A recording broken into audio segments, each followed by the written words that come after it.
De volta às 6h42. Fique atento ao horário para não perder o seu compromisso do dia.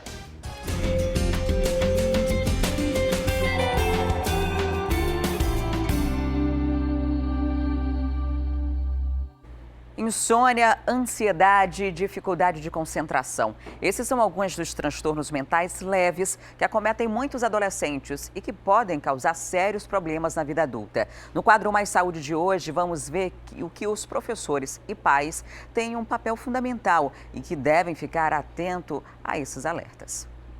O estudo feito pela USP analisou 74 mil adolescentes de todo o país. O resultado aponta Manaus como a capital com mais casos registrados de transtorno mental comum. Aqui, de cada 100 jovens, 35 sofrem de insônia, fadiga, dificuldade de concentração, irritabilidade, dentre outros sintomas considerados leves. O estudo revela ainda que os mais atingidos são as meninas de 15 a 17 anos de escolas particulares. É o caso da Vitória. Desde que se entende por gente, ela sofre de ansiedade. Aos 15 anos, começou a ter crises quando as coisas vão mal em casa ou na escola. Geralmente, quando você tem alguma coisa assim que te deixa no limite, sabe? Problema com os pais. Você não consegue estudar porque você vê a sua nota, mas você não consegue. Te afeta, sabe? Te afeta assim no fundo da alma. E o resultado dessa avalanche de problemas... Primeiro vem o choro, né? Vem aquele choro que você sente tudo aquecer, sabe? A garganta fecha e às vezes você não consegue respirar e fica andando de um lado para o outro e guincha assim, sabe? Grita e fica agoniada, se coça, é um negócio terrível. Segundo esta psicóloga, casos de TMC são geralmente resultados de pressão excessiva na adolescência e da falta de acompanhamento nos anos anteriores. Os pais têm papel fundamental na superação dessa fase. Primeiro ponto, os pais saberem que fase os filhos estão vivenciando e o que é característica do adolescente. E apoiar muito esse jovem que já passa pela fase que eles estão passando é um fator crucial para que essa ansiedade ela não aumente e para que ele passe dessa fase e de repente isso não se desenvolva um transtorno. E detalhe, o pronome relativo que vai adentrar aqui...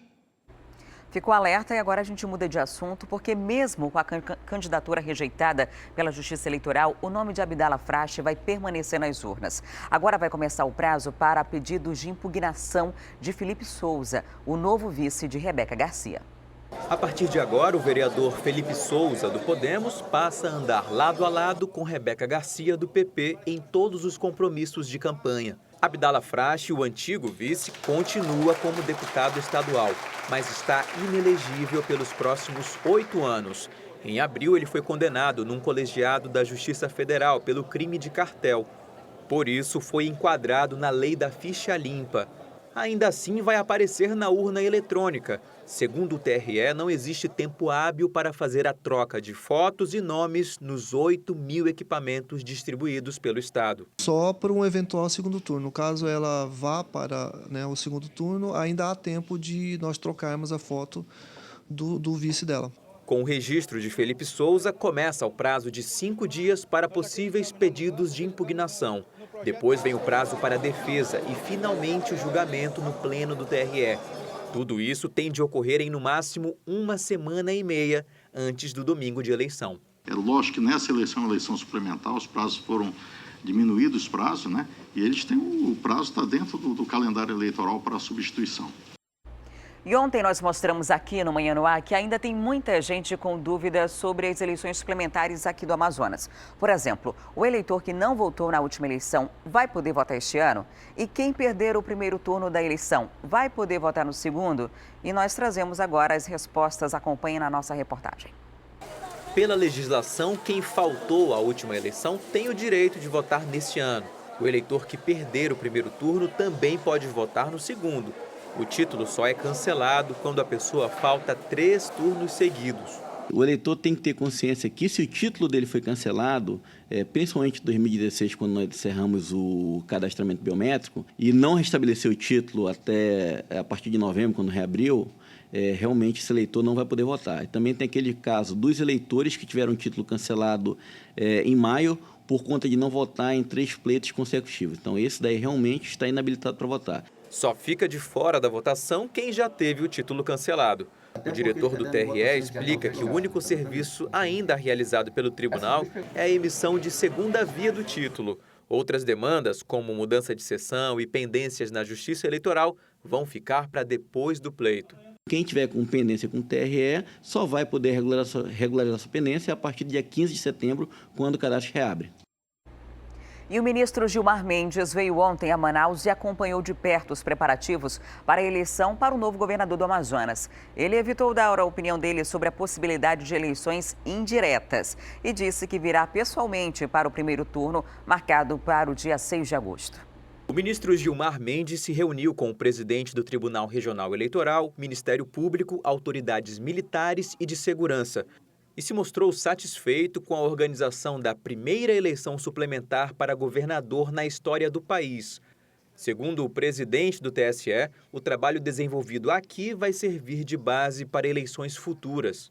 Tudo isso está sendo feito de maneira adequada, de modo que acho que vocês devem contribuir para contar isso. É um case de sucesso. Mas o que todos queriam saber era se ele traria novidades de Brasília a respeito do processo que pede a realização de eleições indiretas, onde só os deputados estaduais têm direito a voto. A ação, que pode anular todo o cronograma do TRE, está em outra corte, o Supremo Tribunal Federal, nas mãos do ministro Ricardo Lewandowski. Gilmar Mendes evitou comentar sobre a decisão a ser tomada pelo colega de toga.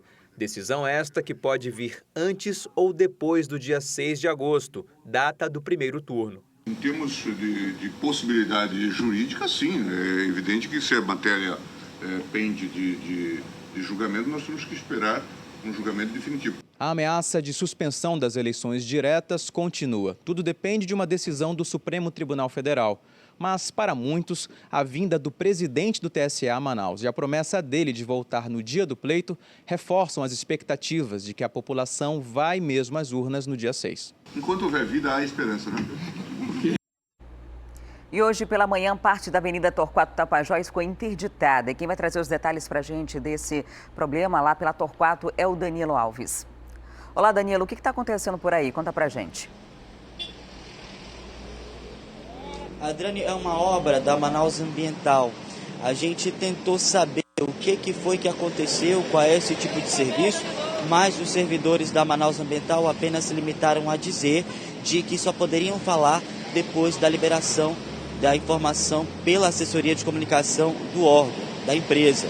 Bom, a gente não falou mais, já que eles disseram que só falariam mediante a nota da assessoria. Bom, a concessionária tem esse direito, mas mesmo assim a gente mostra o reflexo disso agora na manhã dessa quinta-feira. O trânsito aqui na Avenida Torquato Tapajós, sentido bairro, está bastante complicado. Pelo menos uma via dessa parte aqui da avenida foi interditada. As pessoas que precisam passar por aqui estão tendo dificuldade, isso porque quem vai para ali, chegando ali, já fica mais desafogado. Mas antes ali da entrada do Aeroclube, aqui na Avenida Torquato Tapajós, está sentindo dificuldade. Mas os agentes do Manaus Trans estão aqui no local. Pelo que a gente vê, Adriane, da obra que está acontecendo aqui, a gente não sabe se é obra de manutenção ou se é obra de reparo sobre algum tipo de problema que aconteceu na tubulação da Manaus Ambiental. O que se sabe é que ficou um buracão, viu? Aqui, mas o serviço está sendo feito, segundo aí os agentes do Manaus. Esse controle do tráfego está acontecendo desde as 6 horas da manhã.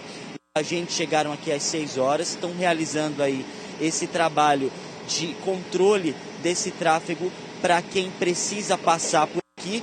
Por enquanto também os agentes da Manaus Ambiental estão realizando esse trabalho. Não se sabe nem a previsão de quando esse trabalho vai acabar, mas o que parece é que eles estão retirando a espécie de barro aqui desse buraco para tirar, ver o que pode ter sido acontecer um problema, mas pelo que a gente vê, parece um vazamento que aconteceu aqui, né? Não podemos afirmar mas tudo que leva a crer é que seja um vazamento, já que está escorrendo muita água aqui desse buraco. Provavelmente esse é o problema que causou isso. A gente sabe também que aqui a Avenida Torquato Tapajós já tem histórico de problemas com tubulações. A gente sabe que já alguns meses atrás uma cratera se formou depois de uma chuva que aconteceu, que atingiu a capital aqui em alguns meses atrás e teve bastante problema no trânsito, pelo menos 2 dias. A Prefeitura de Manaus teve que interdtar a Torquato Tapajós para poder fazer obras de reparo junto com a ajuda da Manaus Ambiental, porque ali a galeria que passava próximo ao Igarapé acabou se rompendo. A gente não sabe se se trata de uma tubulação que faz interligação com a galeria, só se sabe que eles estão realizando esse trabalho aqui. Por enquanto, o trabalho do Manaus Trânsito de controle de tráfego continua, as linhas convencionais não foram atingidas, as pessoas veem aqui que podem pegar um ônibus que vão para o sentido Torquato Tapajós, bairro tranquilo. Vamos ver se a gente consegue conversar com a agente de trânsito para explicar melhor para a gente qual é o trabalho de controle de tráfego que eles estão realizando, já que não se sabe a previsão. Vamos ver também se alguns agentes do Manaus Ambiental falaram para esses agentes da Manaus Trânsito qual é a previsão de retirada dos equipamentos e também de término, né, desse serviço por aqui. A gente vê aqui eles trabalhando nesse momento. Queria saber quem é o controle do chefe de tráfego, qual é a situação que está acontecendo aqui nesse momento, o que vocês estão fazendo para controlar o tráfego? A princípio a gente está no aguardo, que a equipe da Manaus Ambiental informou que eles estão procurando detectar onde está o vazamento, né? A princípio, o que foi informado pelo responsável é que se estenderá ainda pela parte da manhã, né? Mais informações a gente pode depois ter com o pessoal da Manaus Ambiental, mas o Manaus Trans vai se manter presente aqui no local para dar apoio aqui ao tráfego para ajudar na fluidez. Então, a última informação que vocês receberam é que a equipe está tentando descobrir o vazamento aqui no local e vocês estão fazendo esse controle de tráfego. Tem alguma dica para o motorista agora pela manhã que está assistindo a gente ter um outro tipo de trajeto? Exatamente. Então, dicas seria uma tentativa de rota alternativa, né? Os condutores que estão trafegando pela Torquato, eles podem acessar, quem sabe, subir a Professor Newton Lins, que no início aqui a obra a gente está percebendo que o trânsito está bastante comprometido, mas os agentes do Manaus Trans vão permanecer no local até a conclusão da obra para ajudar, para que os condutores eles tenham maior acesso, né, aqui a Torquato Tapajós, sentido centro-bairro. Muito obrigado. A gente continua por aqui para mostrar para vocês a questão do trânsito. Então, para você que está saindo de casa, muita atenção, quem vai passar pela Torquato Tapajós, porque aqui vai ficar complicado durante toda a manhã. Mais uma vez, frisando, a gente não sabe qual é o serviço que a Manaus Ambiental está realizando, mas de acordo com a gente do Manaus Trans, eles estão procurando um vazamento que aconteceu aqui na avenida. Então, o trânsito deve ficar complicado durante toda essa manhã. Adriane, volto com você. Ok, Danilo, muito obrigada pelas informações. E ontem a gente ficou devendo a reportagem sobre o Dia dos Avós, essas figuras tão importantes na vida dos netos e que tanto faz com que eles são... Tanto faz que eles são do tipo que adora ficar em casa ou se prefere uma aventura mais radical. Os avós vão ser sempre um sinônimo de amor e atenção.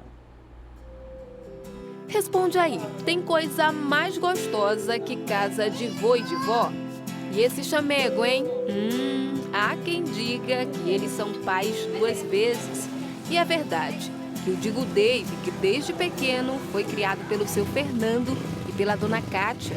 Desde quando eu nasci eu moro com eles, eu sempre chamei de pai, nunca chamei de avós.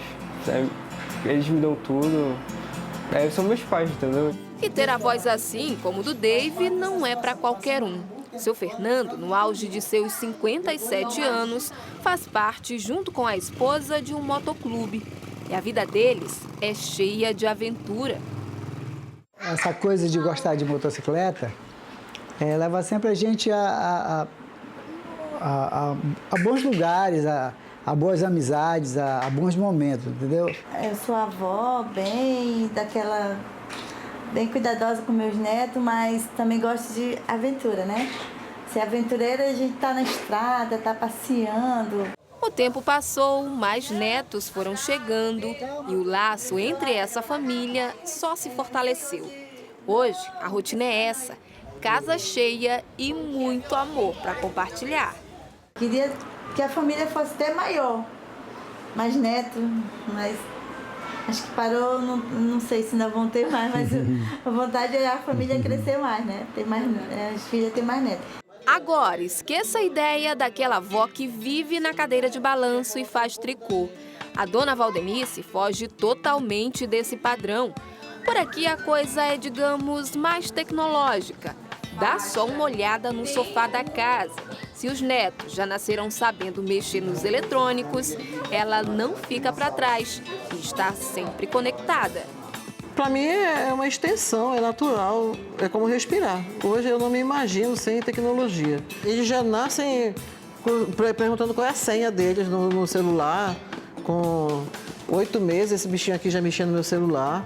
3 dos 5 netos dividem a casa com a avó.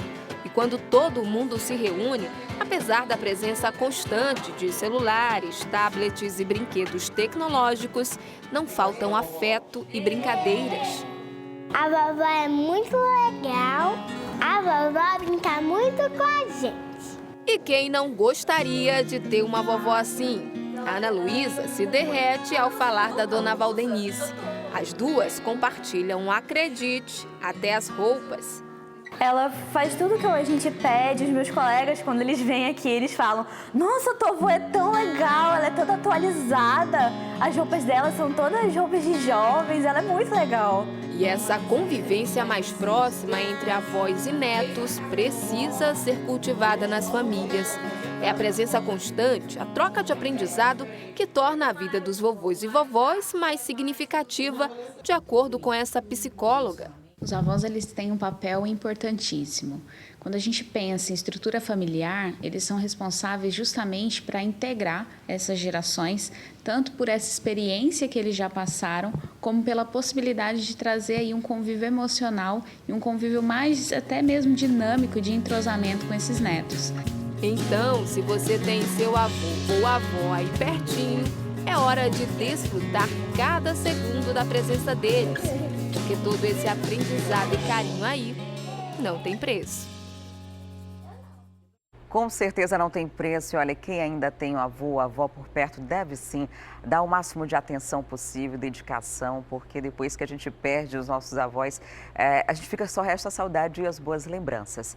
Agora a gente vai para o intervalo, mas antes vou deixar aqui o número do nosso WhatsApp para você interagir com a gente durante a nossa entrevista. O telefone é o 99225-8767. Anota aí, 99225-8767. Você pode fazer a sua sugestão de pergunta, você pode também sugerir reportagens, mandar vídeos flagrantes para o nosso número ou no nosso Facebook, que é o Manhã no Ar. Só digitar lá que você vai encontrar todas as nossas informações, reportagens, entrevistas exclusivas.